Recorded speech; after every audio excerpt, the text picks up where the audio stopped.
तर नमस्कार मंडळी, स्वागत आहे तुमचं आजच्या नवीन ब्लॉगमध्ये. तर हा आपला गुजरात डायरीजचा दुसरा एपिसोड आहे. त्यामध्ये आपण आता द्वारका बघणार आहे आणि द्वारकाच्या आसपासची ठिकाणं बघणार आहे. तर मी आता आहे सोमनाथ स्टेशनला. आता आपली 11ची गाडी आहे, म्हणजे सोमनाथ ओखा. आपण द्वारकाला उतरणार आहे. तर द्वारकाचा टायमिंग काहीतरी सकाळी 7चा आहे. तर बघूया, आपण आता ट्रेन तर आली आहे आपली, तर बसूया आणि बघूया पुढे कसं काय करायचं ते.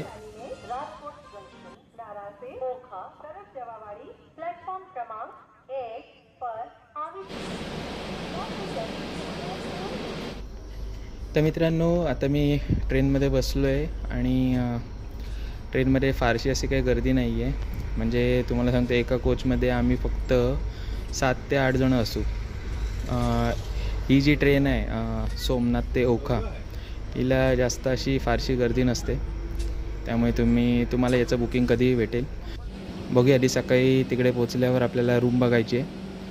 ती रूम वगैरे बघून झाल्यावर मग नंतर दर्शनासाठी पण जायचं आहे. तर भेटूया आपण आता उद्या सकाळी डायरेक्ट. तोपर्यंत शुभरात्री, शुभ सकाळ मित्रांनो. तर आपली गाडी आता जवळपास आहे द्वारकाच्या. अर्धा पाऊण तास तरी लागेल अजून द्वारकाला पोचायला. पण बाहेरचे सीन्स बघा, एकदम भारी आहेत. म्हणून मी मुद्दाम आता व्हिडिओ शूट करायला बाहेर आलो. एकदम भारी वाटतं आहे वातावरण इकडं.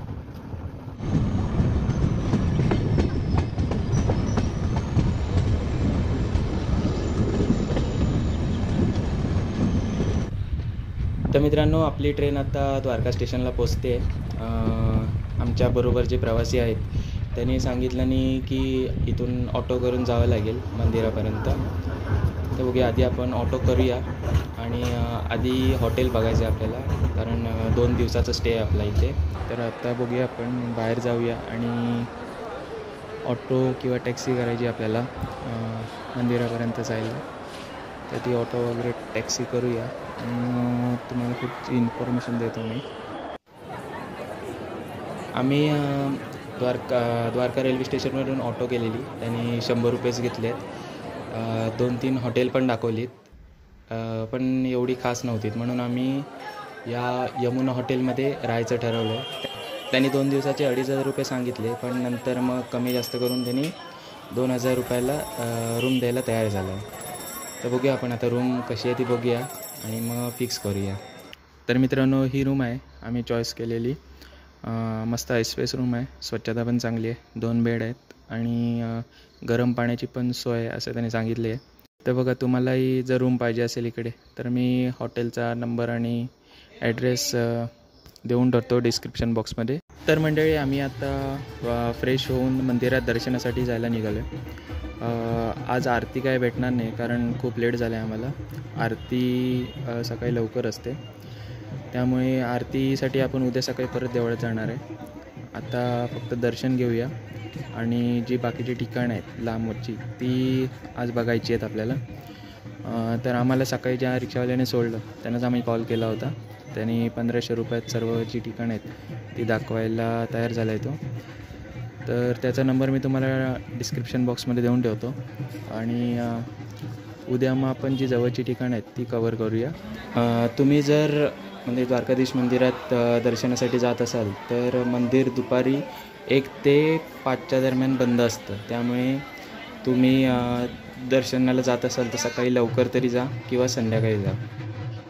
आज लेट खूप झाल्यामुळे आपल्याला आरती नाही भेटली आज. त्यामुळे बघूया, उद्या सकाळी आपण ट्राय करूया आरती भेटते काय बघूया. आणि जे सुदाम पूल वगैरे आहेत, गोमती घाट वगैरे आहेत, ते पण आपण उद्याच बघूया. मग द्वारकाधीश म्हणजे श्रीकृष्ण इथूनच, म्हणजे या मंदिराच्या ठिकाणूनच आपले राज्यशासन चालवायचे. आणि जे बेट द्वारका आहे तिकडे ते त्यांचं निवासस्थान होतं.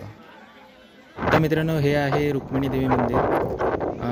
हे मुख्य मंदिर जे आहे द्वारकाधीश मंदिर, त्यापासून हे लांब आहे मंदिर. कारण दुर्वासा मुनी जे होते त्यांनी रुक्मिणी देवीला शाप दिला होता की तुम्ही रुक्मिणी देवी आणि श्रीकृष्ण हे एकत्र राहणार नाहीत. म्हणून श्रीकृष्णांचं मंदिर तिकडे द्वारकाला आहे आणि हे रुक्मिणी देवीचं मंदिर आहे. तर मित्रांनो, आता आपण पोचलेलो आहे शिवराजपूर बीच या ठिकाणी. हे जवळजवळ 12 किलोमीटर आहे मंदिरापासूनच. इथे वेगवेगळ्या प्रकारचे वॉटर स्पोर्ट्स पण आहेत, बोटिंग आहे, पॅराग्लायडिंग आहे. पण वेळ नसल्यामुळे आम्हाला इथेच काहीच एन्जॉय करता येत नाही. तर बघूया पुढच्या वेळी कधी आलो तर बघूया. तर आत्ता आपण जाणार आहे बेट द्वारका या ठिकाणी. ते रिक्षावाले सांगत होते की जर जास्त वेळ झाला आणि तिकडे म्हणजे समुद्राला वारा वगैरे जास्त असला तर मग बोटीने जाता येत नाही. त्यामुळे आपण आता पटकन आधी तिकडे जाऊया. तर मित्रांनो, आता मी बेट द्वारकाला पोचलो आहे. इथे आता फेरी बोटचं तिकीट काढायचं आहे. ते तिकीट काढूया आणि बोटीमध्ये जाऊया बसायला. तर मी आता तिकीट काढलं आहे. ते फेरी बोटचं म्हणजे येऊन जाऊन तिकीट 30 रुपये आहे पर पर्सन. तर आपले चौघांची तिकीट आम्ही काढलेली आहेत. आता बोटमध्ये बसायला जातो आहे. तर मित्रांनो, आता आम्ही फेरी बोटमध्ये बसलेलो आहे. खूप भारी वाटते. एक्साइटमेंट तर खूप आहे, कारण हा फेरी बोटचा आमचा पहिलाच एक्सपिरियन्स आहे. तर बघूया आता पुढे पुढे जाऊ तसं कसं वाटतं आहे ते. पण मित्रांनो, भीती पण तेवढीच वाटते, कारण याआधी कधी बोटीमध्ये असं बसलेलो नाही आहे किंवा असा प्रवास पण केलेला नाही आहे. मित्रांनो, तो समोर जो ब्रिज दिसतो ना तुम्हाला, तो नवीन ब्रिज होतो आहे, म्हणजे ओखापासून ते द्वारका बेटपर्यंत.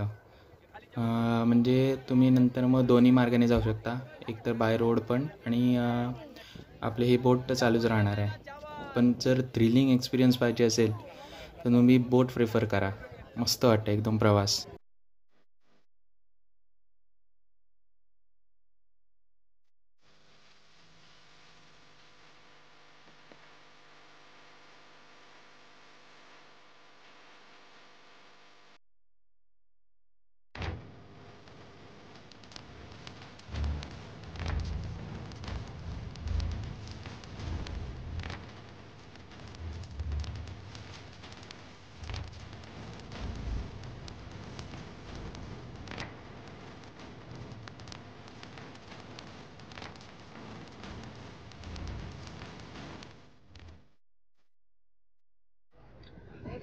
तर मंडळी, आपली बोट आता बेट द्वारकाला पोचते आहे.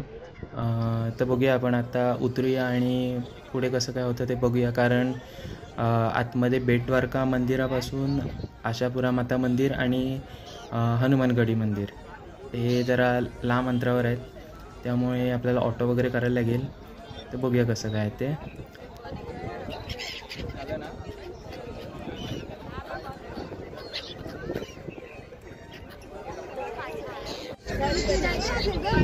तर मित्रांनो, आता आपण पोचत झालो आहे बेट द्वारकाला. बघूया आता आपण बाहेर जाऊया आणि बघूया कसं काय ते. 3-4 ठिकाणं आहेत आतमध्ये फिरण्याची. तर बघूया जवळपास कसं काय आहे ते.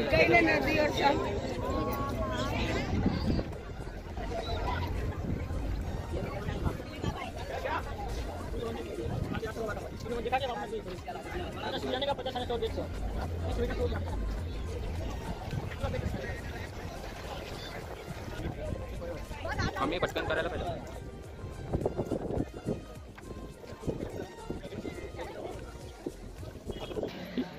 इथे आम्ही एका ऑटोवाल्याला विचारलेलं मित्रांनो, पण त्यांचे रेट खूपच टाईट आहेत. म्हणजे 3-4 ठिकाणं फिरवण्यासाठी ते 600, 700, 800 असे रेट सांगत आहेत.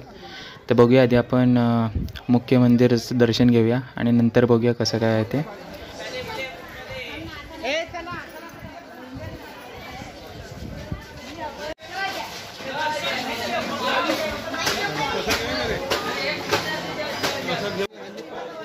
इथे तुम्ही मोबाईल लॉकरमध्ये ठेवू शकता. मंदिराचे पण लॉकर्स आहेत. हे आहे बेट द्वारकाचं मुख्य मंदिर. इथे आमचं आता दर्शन झालेलं आहे. आता आम्ही ते हनुमान दांडी जे मंदिर आहे आणि आशापुरा माता मंदिर आहे तिकडे जाण्यासाठी निघालो आहे. आता आम्ही हनुमानगढी मंदिर आणि आशापुरा माता मंदिर या 2 मंदिरांमध्ये जायला निघालो आहे. आम्हाला इथेच एक ऑटो भेटली आहे. ती 150 रुपये बोलले आहेत 2 मंदिरं दाखवण्यासाठी. इथे बेट द्वारकामध्ये जे सर्व ऑटोज आहेत ना, ते सर्व इलेक्ट्रिक व्हेकल्स आहेत. म्हणजे त्यामुळे प्रदूषण पण कमी होतं आहे आणि प्रवास पण चांगला होतोय.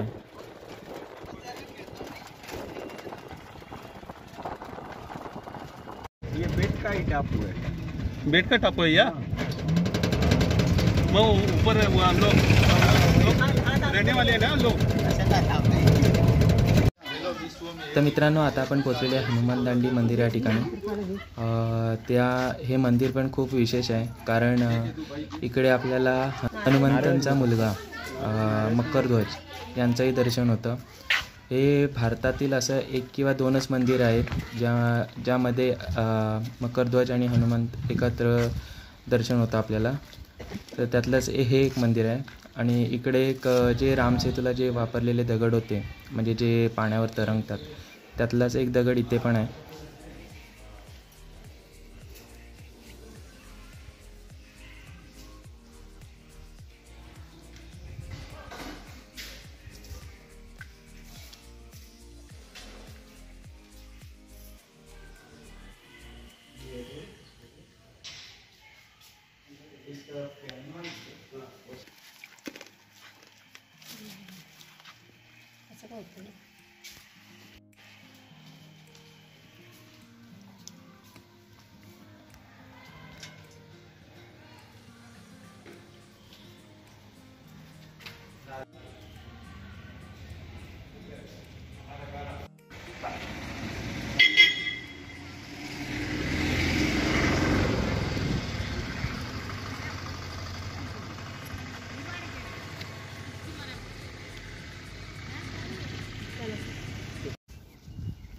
तर मित्रांनो, आता आपण पोचलेले आहे आशापुरा माता मंदिर इकडे. आणि इकडे समोर जे दिसतंय ते आशापुरा मातेचं मंदिर आहे. आणि त्याच्याच बाजूला 52 अग्निकुंड आहेत.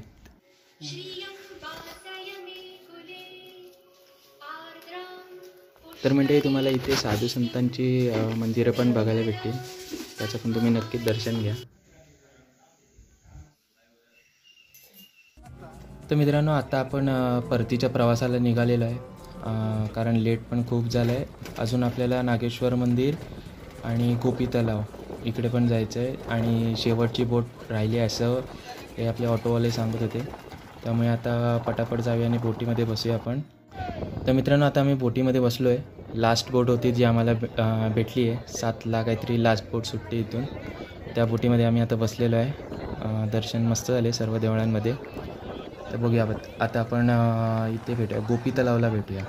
तर आता काय झालं आहे माहिती आहे मित्रांनो, शेवटची बोट असल्यामुळे सर्व लोक या एका बोटमध्ये चढले आहेत. त्याच्यामुळे बोटीला वजन पण भरपूर झालं आहे आणि पाणी पण एवढ्या जवळ आलं आहे वरती की खूप भीती वाटते.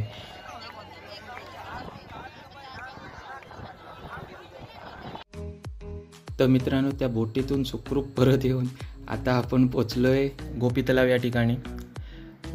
मस्त वाटतं एकदम. पूर्ण लाईटिंग केलेली आहे तलावाच्या आजूबाजूला. इकडे शोज होतात, लाईट शो होतात, पण त्यात आम्हाला बघायला नाही भेटणार कारण खूप लेट झाला आहे. आपण बघा, श्रीकृष्णाचं मंदिर आहे इथे, तिकडे दर्शन घेऊया. थोडंफार तलाव दाखवतो तुम्हाला आणि मग आपण निघूया.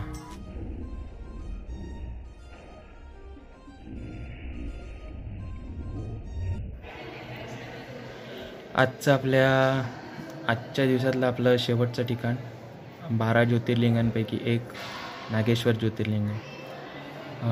तर बघूया, इथे आता आपण दर्शन घेऊया.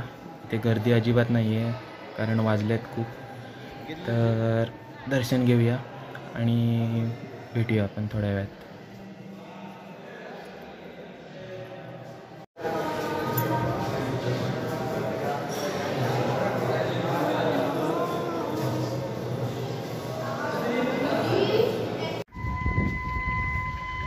तर मित्रांनो, दर्शन झालं आहे आणि आम्ही आता निघालो आहे. म्हणजे आम्ही अभिषेक पण केलेला इकडे आणि आता निघालो आहे हॉटेलवर. भूक तर जाम लागली आहे आणि झोप पण आली आहे. त्यामुळे आता आम्ही जास्त काही शूट नाही करणार आहे. हॉटेलवर जाणार आणि जेवून झोपणार. कारण उद्याची ठिकाणं पण आपल्याला फिरायची आहेत. ती जवळ आहेत आणि म्हणजे 5-6 अशी ठिकाणं राहिली आहेत जवळची. ते उद्या बघणार आहे सकाळी. शुभ सकाळ मित्रांनो. तर लवकर उठून आज आम्ही द्वारकाधीश मंदिरात आरतीसाठी आलेलो. आरती भेटली आम्हाला आणि खूप छान एक्सपिरियन्स होता आरती अटेंड करण्याचा. तर आता आरती वगैरे झाली आहे, दर्शन पण मस्त झालं. आता आम्ही गोमती घाट आणि सुदाम सेतू बघायला चाललो आहे. आता आतमध्ये जे पुजारी होते त्या मंदिराबद्दल थोडीशी माहिती दिली आम्हाला की या मंदिरावर जो ध्वज आहे वरती तो 52 गज म्हणजे जवळजवळ 47 मीटरचा आहे. तो दिवसातून 5 वेळा बदलला जातो आणि म्हणजे सकाळी 3 वेळा आणि संध्याकाळी 2 वेळा. तर तुम्हाला असा पण प्रश्न पडेल की तो 52 गज असाच का आहे. तर त्यामागे काही गोष्टी आहेत. म्हणजे बघा 12 राशी 27 नक्षत्र आणि 10 दिशा, त्यात अजून सूर्य चंद्र आणि स्वतः श्री द्वारकाधीश यांना मिळून ते 52 आकडा तयार होतो. म्हणून 52 गज म्हणजे 47 मीटरचा तो झेंडा आहे. म्हणजे तुम्ही इमॅजिन करा, जवळजवळ 10 किलोमीटर लांबून पण तो झेंडा आपल्याला दिसू शकतो. एवढा मोठा झेंडा आहे. हा आहे गोमती घाट. इथे पण तुम्हाला वेगवेगळ्या प्रकारचे वॉटर स्पोर्ट बघायला भेटतील. तर पण टायमिंगचा प्रॉब्लेम असल्यामुळे आपल्याला इथे पण वॉटर स्पोर्ट्स काही करता येत नाही.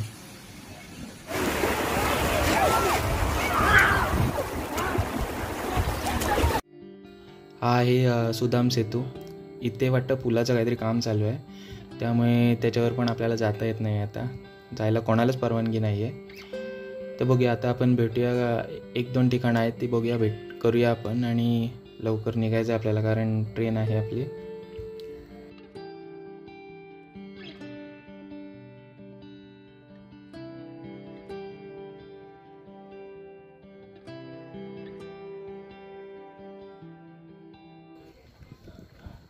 आता मी आलो आहे भडकेश्वर महादेव मंदिर या ठिकाणी.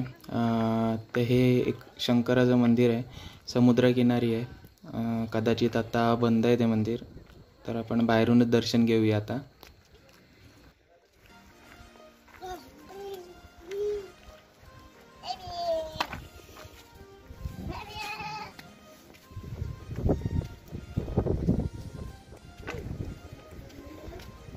मंदिर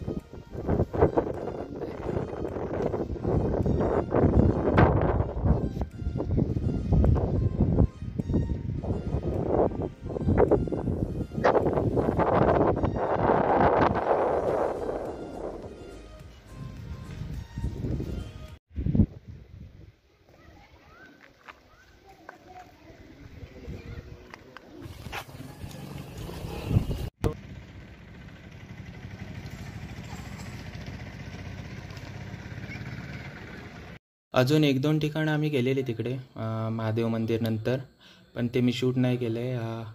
डायरेक्ट आम्ही हॉटेल रूमवर गेलेलो, फ्रेश वगैरे झालेलो आणि जेवून आता रेल्वे स्टेशनला आलेलो आहे. तर थोड्याच वेळात आपली ट्रेन येईलच. इकडे फिरताना एक गोष्ट जाणवली आणि त्याची खंतही वाटलं की एवढी चांगली प्रेक्षणीय स्थळं आहेत, पर्यटन स्थळं आहेत, पण तिकडे स्वच्छता नाही आहे अजिबात. म्हणजे मंदिराच्या आवारात पण गुटखा खाऊन थुकलं जातं. तर ह्याच्यावर कुठेतरी लक्ष दिलं पाहिजे, नाहीतर पर्यटन स्थळ एकदम मस्त आहे तिकडची. तर मित्रांनो, कसा वाटला तुम्हाला एपिसोड नंबर 2 गुजरात डायरीजचा, हे कमेंट बॉक्समध्ये नक्कीच कळवा आणि व्हिडिओला लाईक करा. त्याच्यामुळे कसं मोटिवेशन भेटतं असे व्हिडिओज तयार करायला. आणि आपल्या चॅनलला सबस्क्राईब करायला विसरू नका, कारण आपली फॅमिली ग्रो झाली पाहिजे. तर भेटूया आपण अशाच एका नवीन व्हिडिओमध्ये. तोपर्यंत काळजी घ्या. येतो. जय श्री द्वारकाधीश.